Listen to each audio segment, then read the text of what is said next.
शांति।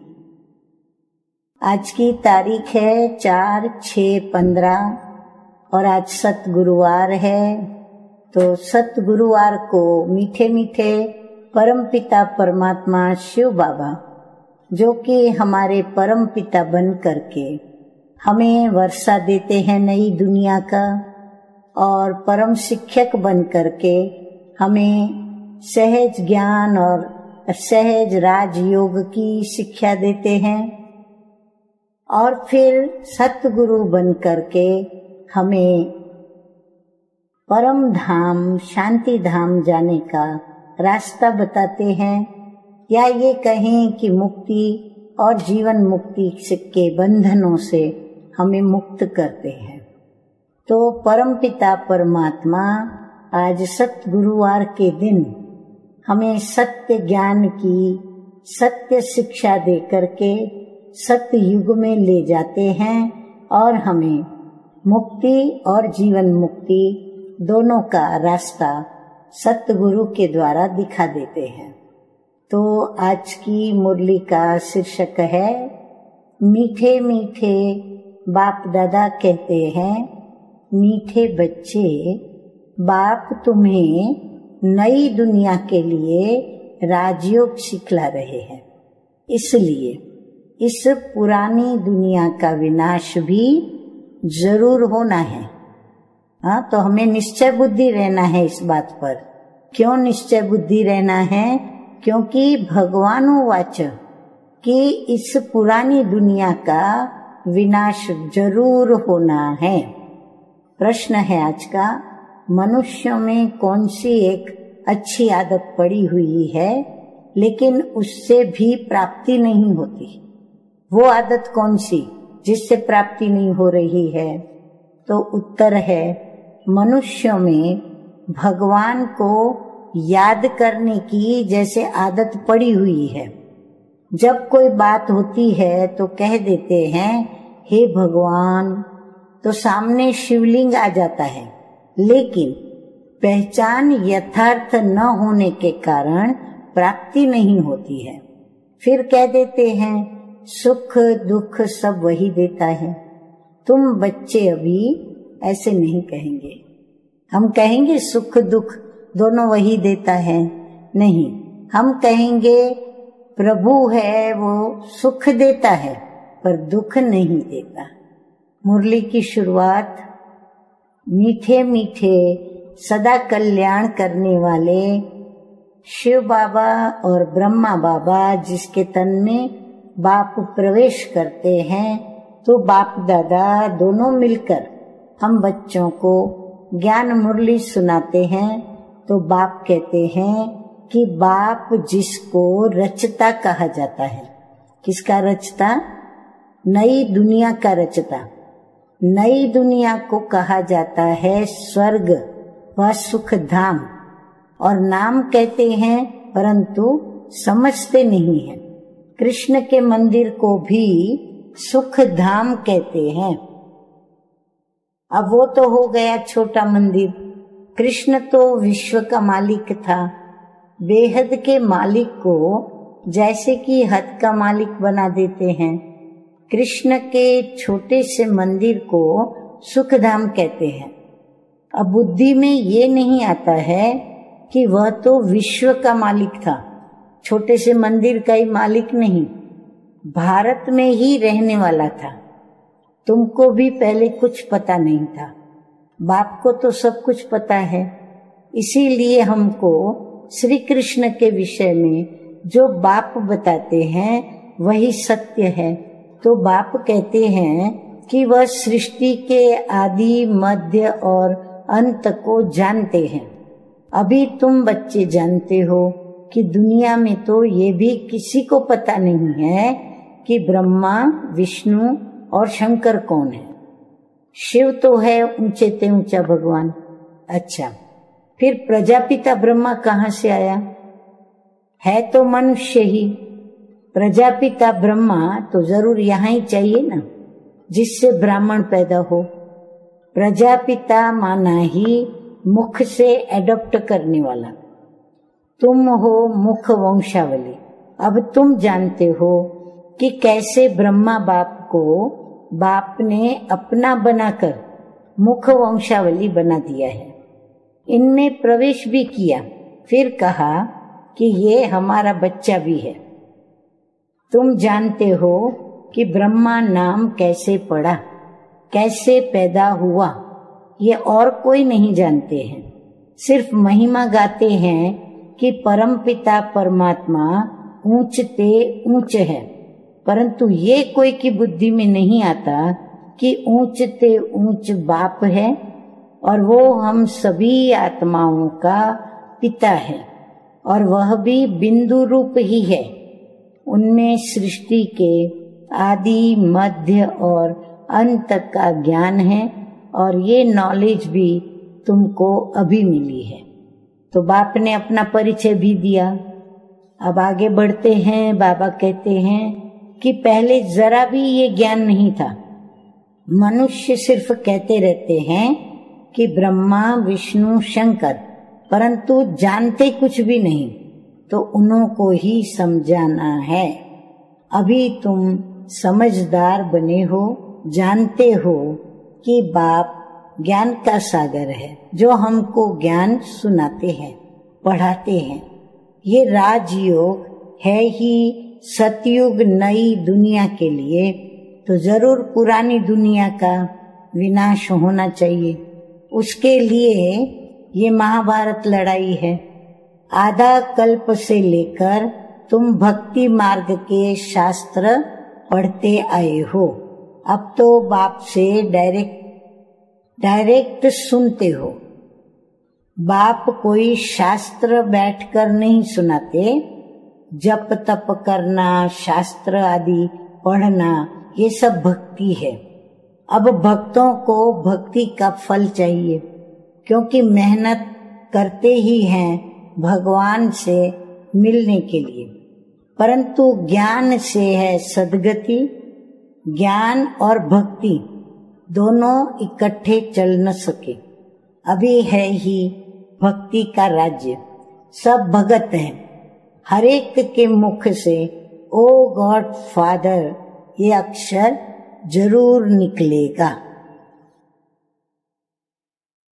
अब तुम बच्चे जानते हो कि बाप ने अपना परिचय दिया है कि मैं छोटी बिंदु हूँ और मुझे ही ज्ञान का सागर कहते हैं, और मुझ बिंदु में सारा ज्ञान भरा हुआ है। आत्मा में ही नॉलेज रहती है। अभी तुम बच्चे समझते हो कि उनको परमपिता परमात्मा कहा जाता है, तो वो है सुप्रीम सोल, अर्थात सबसे ऊंचते ऊंच पतित पावन, और बाप ही सुप्रीम है ना। मनुष्य हे भगवान कहेंगे तो शिवलिंग ही याद पड़ेगा, वह भी यथार्थ रीति से नहीं। एक जैसे कि आदत पड़ गई है कि भगवान को याद करना है, भगवान ही सुख दुख देता है। और अभी तुम बच्चे ऐसा नहीं कहेंगे, क्योंकि तुम जानते हो कि बाप तो सुखदाता है। सतयुग में सुख धाम था, वहां दुख का नाम नहीं था। कलह युग में है ही दुख, यहाँ सुख का नाम नहीं। ऊंचते ऊंच है भगवान, और वह है सर्व आत्माओं का बाप। अब ये किसको भी पता नहीं है कि आत्माओं का बाप भी है। कहते भी हैं कि हम सब ब्रदर्स हैं, तो जरूर सब एक बाप के बच्चे ठहरे ना। कोई फिर कह देते हैं कि वह तो सर्वव्यापी है, तेरे में भी है, मेरे में भी है। अरे तुम तो आत्मा हो और ये तुम्हारा शरीर है, फिर तीसरी चीज कैसे हो सकती है? आत्मा को परमात्मा थोड़े ही कहेंगे, जीवात्मा कहा जाता है, जीव परमात्मा नहीं कहा जाता। फिर परमात्मा सर्वव्यापी कैसे हो सकता? बाप सर्वव्यापी होता तो फादरहुड हो जाता। फादर को फादर से वर्षा थोड़े ही मिलेगा, बाप से तो बच्चा ही वर्षा लेता है। सब फादर कैसे हो सकते? इतनी छोटी सी बात भी कोई की समझ में नहीं आती है। तब बाप कहते हैं कि बच्चे, हमने आज से 5000 वर्ष पहले तुमको कितना समझदार बनाया था। तुम एवर हेल्दी, एवर वेल्दी समझदार थे। इससे जास्ती समझदार कोई हो ही नहीं सकता। तुमको अभी जो समझ मिलती है ये फिर वहां नहीं होंगी, यानी सतयुग में ये स्मृति नहीं होंगी। वहां ये थोड़ा ही मालूम रहता है कि हम फिर गिरेंगे। ये मालूम हो तो फिर सुख की भासना ही ना आए। बात भी राइट है। अगर हमको ये पता चले कि वहां भी दुख है, रावण है या कंस है, तो हमारा सुख गायब हो जाएगा। ये ज्ञान फिर प्राय लोप हो जाता है। ये ड्रामा का ज्ञान सिर्फ अभी तुम्हारी बुद्धि में है। ब्राह्मण ही अधिकारी रहते हैं। तुम्हारी बुद्धि में है कि अब हम ब्राह्मण वर्ण के हैं। ब्राह्मणों को ही बाप ये ज्ञान सुनाते हैं। ब्राह्मण फिर सबको सुनाते हैं। गायन भी है कि भगवान ने आकर स्वर्ग की स्थापना की थी, राजयोग सिखाया था। देखो, कृष्ण जयंती मनाते हैं।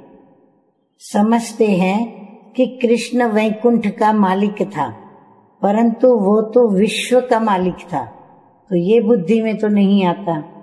जब उनका राज्य था तो और कोई धर्म नहीं था, उनका ही सारे विश्व पर राज्य था और जमुना के किनारे था। अब तुमको ये कौन समझा रहे हैं? भगवानुवाच। बाकी वह जो भी वेद शास्त्र आदि सुनाते वह है सारा भक्ति मार्ग। यहाँ तो खुद भगवान तुमको सुना रहे हैं। हाँ, भक्ति मार्ग में वेद शास्त्र आदि मनुष्य आत्माओं के द्वारा सुनने को मिलता है, परंतु यहाँ तो बाबा कहते हैं खुद भगवान तुमको सुना रहे हैं। अभी तुम समझते हो कि हम पुरुषोत्तम बन रहे हैं। तुमको ही ये बुद्धि में है कि हम शांति धाम के रहने वाले हैं। फिर हम आकर 21 जन्मों की प्रारब्ध भोगेंगे। आगे मीठे मीठे बाप दादा कहते हैं, तुम बच्चों को अंदर में खुशी से गदगद होना चाहिए कि बेहद का बाबा शिव बाबा हमको पढ़ा रहे हैं। वो ज्ञान का सागर है। सृष्टि के आदि मध्य अंत को जानता है। ऐसा बाबा हमारे लिए आया है तो खुशी में गुदगुदी होती है। हाँ, बाबा कहते हैं जैसे खग्गियां मारते हैं ना, ऐसे खग्गियां मारने को दिल करती है। बाबा को कहते हैं कि बाबा, हमने आपको अपना वारिस बनाया है। तो बाप बच्चों पर वारी जाते हैं। बच्चे फिर कहते हैं कि भगवान, आप जब आएंगे तो हम आप पर वारी जाएंगे, अर्थात आपको हम अपना बच्चा बनाएंगे। यह भी अपने बच्चों को ही वारिस बनाते हैं। हाँ, शिव बाबा भी अपने बच्चों को ही वारिस बनाते हैं। तो बाबा को वारिस कैसे बनाएंगे? अब ये भी गुह्य बात है। अपना सब कुछ एक्सचेंज करना इसमें बुद्धि का काम है। गरीब तो झट एक्सचेंज कर लेंगे, शाहूकार मुश्किल करेंगे। जब तक कि पूरी रीति ज्ञान न उठावे इतनी हिम्मत नहीं रहती।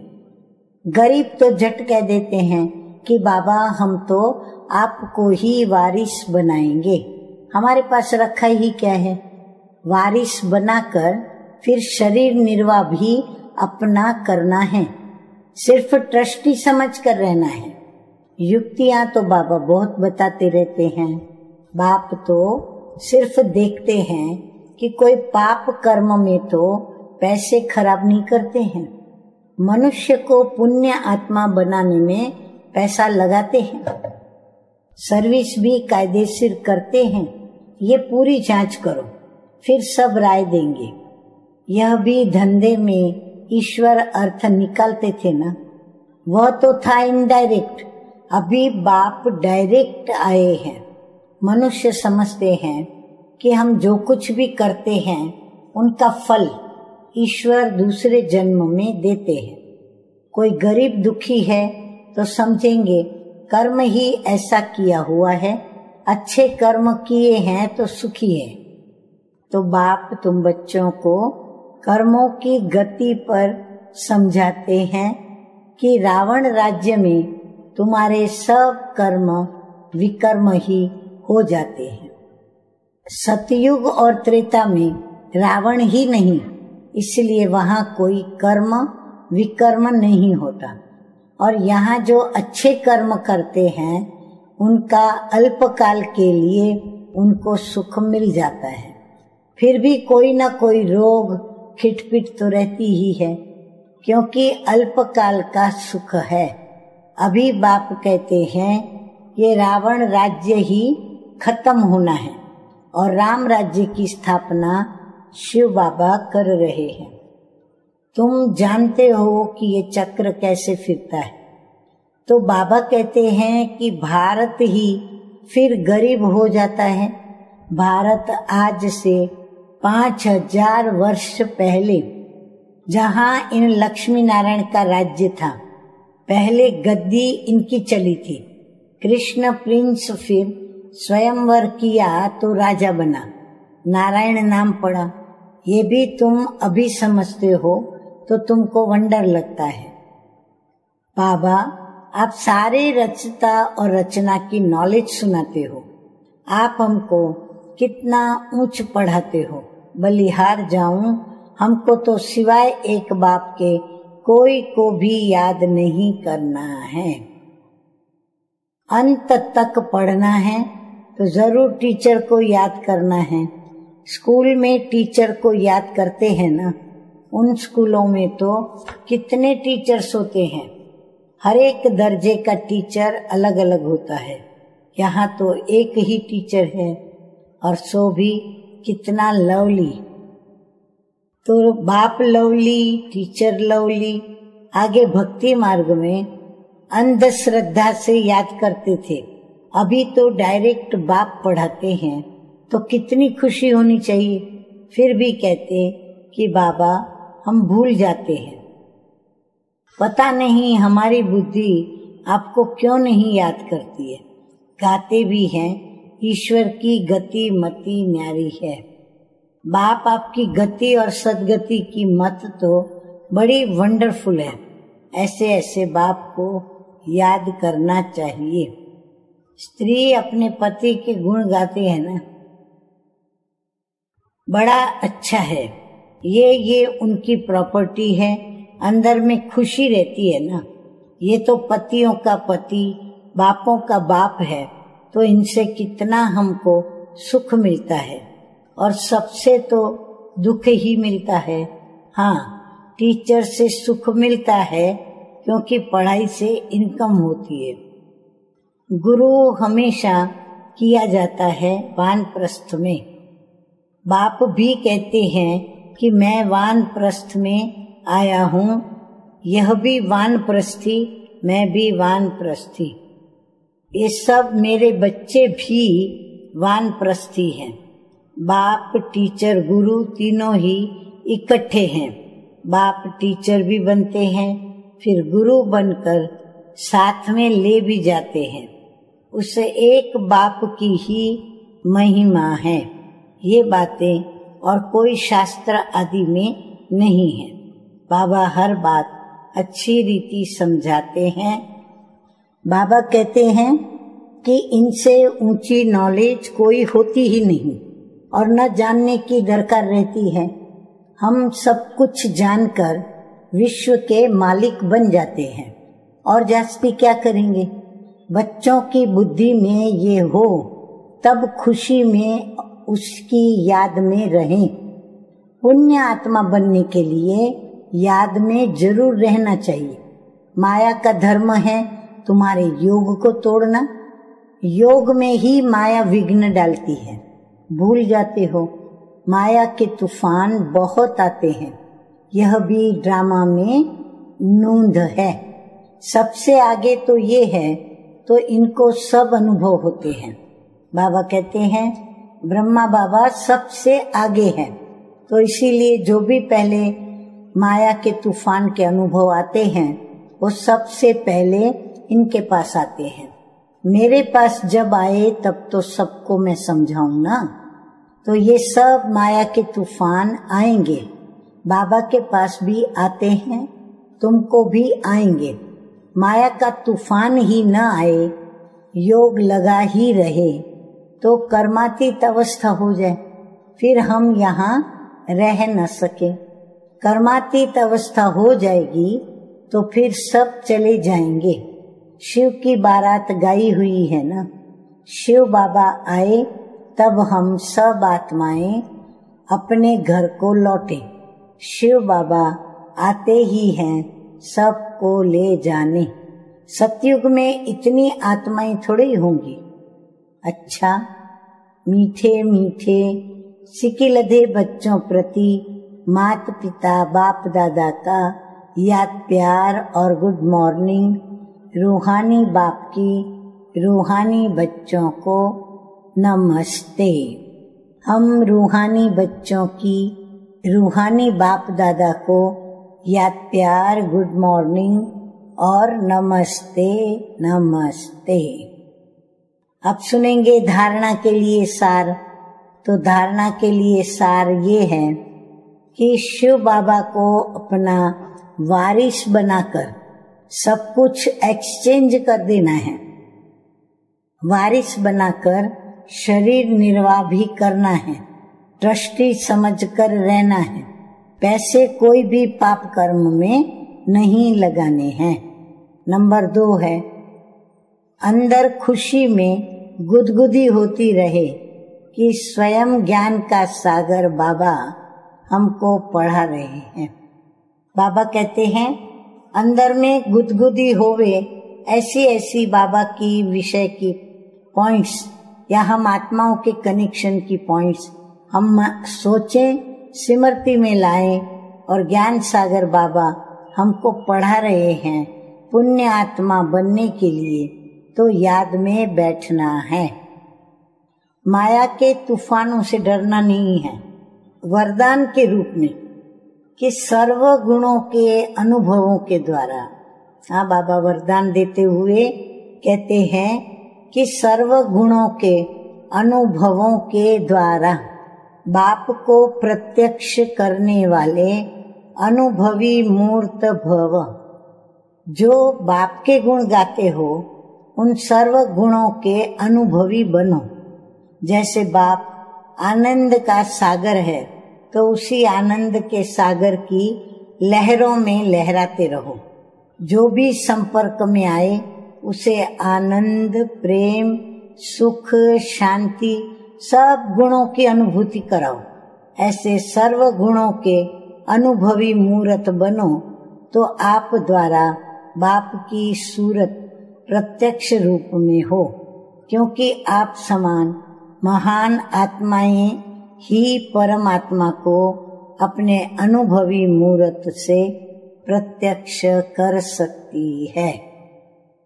स्लोगन सुनेंगे और नोट करेंगे। तो स्लोगन है, कारण को निवारण में परिवर्तन कर, अशुभ बात को भी शुभ करके उठाओ। अच्छा, ओम शांति।